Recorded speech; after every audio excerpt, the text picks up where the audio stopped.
Peter says at the Last Supper to Jesus, "Even though all are shaken in faith, it will not be that way with me." As we read through the Passion of Christ here in the Gospel according to Mark, if we read it in any one of the Gospels whatsoever, there's quite a bit in there that would shake our faith. That would shake the faith of Peter, shake the faith of anybody who was there for the events of those 2 days. There's one betrayer among the 12, that intimate group of friends of Jesus. One of them, unsure who it is at first, is going to betray Jesus. There's some intrigue there. Jesus is arrested in the garden. His innocent friend, he is an innocent friend of his people, is going to trial, arrested for no crime that he ever committed, but simply betrayed and sold for pieces of silver. Then there's Peter's desire for self-preservation, to save himself by lying about his knowledge of Jesus Christ, thinking that if following Jesus can get me in the same boat, can lead to my arrest or even my death, maybe it's better that I don't follow him. Maybe it's better I deny knowledge of him. Then there's the rigged trial, false witnesses brought in to accuse Jesus of things he didn't do. Then there's the unjust verdict, the verdict of death.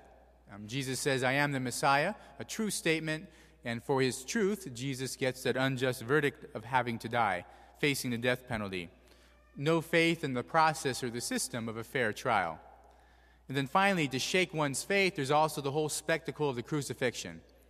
There's the scourging, there's the taunting, there's the carrying of the cross, the crucifixion itself. Not just any kind of death, but at the time, the worst possible kind of death, most very violent and also very public for everybody to see. It's not like Jesus just passed away in his sleep or had a heart attack or anything. No, Jesus is put to death, killed in a very violent manner. So many events in the Passion of Christ conspiring to shake the faith of Peter and really to shake the faith of anybody who was there at the time. Peter's statement, "Even though all are shaken in faith, it will not be that way with me," is very hopeful. That's a bold statement to say. That's very hopeful on the part of Peter as well. And I can't help but think that Jesus replies with a very wry smile, kind of saying, "Peter, I wish that were true. I really do wish that were true, but you're going to deny me. Your faith is going to be shaken. Wish it weren't going to be the case, but it will be shaken up." So many events, again, in that gospel conspiring to shake up the faith of Peter. How did he even have a chance to remain faithful in some ways?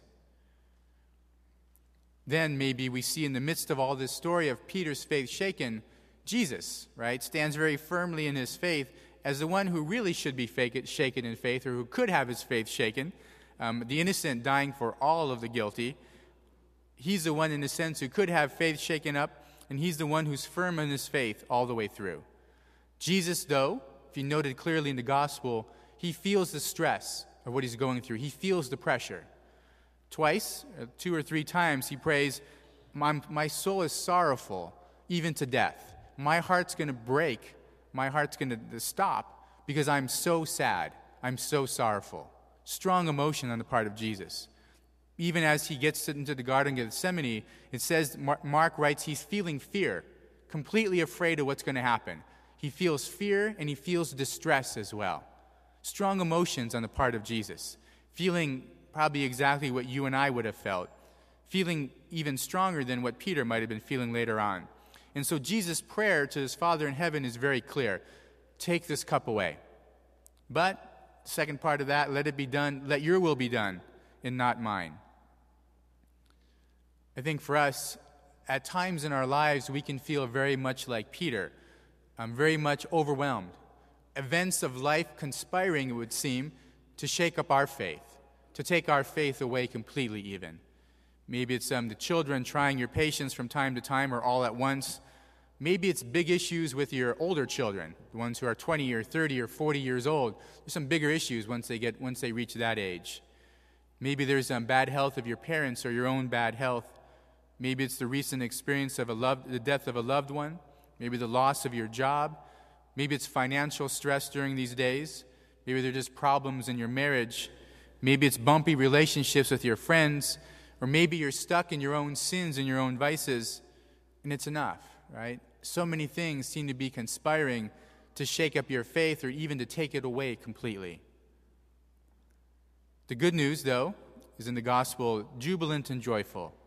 in three ways. One is we have the example of Jesus himself, who's very, very emotional.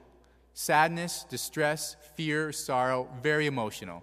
As emotional as you and I would be when we worry about the things that are going on in our own lives. Strong feelings on the part of Jesus. But despite his emotions, Jesus is faithful. He puts one foot in front of the other, and he does what's right. He does what he has to do. He doesn't feel, he does faith. He may not feel faithful, but what he does is faithful. And that's far more important. The example of Jesus is to act faithfully even when you don't want to do so, even when your emotions and your feelings are all to the contrary. I think the second bit of good news in the gospel is with Peter and the other apostles, the ones who fled. They got another chance. Good Friday wasn't the end of the story. Actually, Easter Sunday wasn't even the end of the story. The end of the story was Jesus descends into heaven. They go out and spread the good news. They preach the good news of Jesus Christ, work many miracles in his name. They pass away as well, and they're triumphant in heaven. That's the end of the story. Joyfully triumphant in heaven. They got another chance. If you're going through difficulties in life, or you feel that events in your life conspire to shake your faith, if you've maybe failed that test of faith in the past or even today, you get another chance. You may feel unfaithful today, but tomorrow's a brand new day. And you can be faithful then if you're struggling to be faithful today. And then finally, that second part of Jesus' prayer, be it done as you will, Lord, not as I will. That's very strong and very powerful for us. And even when we say that, in the face of difficulties and trials of life, when all kinds of things are going on in our lives, even if it's hard for us to say that honestly, it's important to say it and to eventually come to believe it, eventually come to desire God's will for us above our own. Peter says, even though all are shaken in faith, it will not be that way with me. It'd be great for us to so boldly, so loudly proclaim the same in our own lives. Even though others might have their faith shaken, Lord, nothing in this life will ever shake my faith. Part of what strengthens our faith and keeps it from being shaken then is the prayer that God's will be done always in our lives. The prayer that gave Jesus great strength and confidence. The prayer that demonstrated his faith in the midst of the difficulties, in the trials at the end of his life.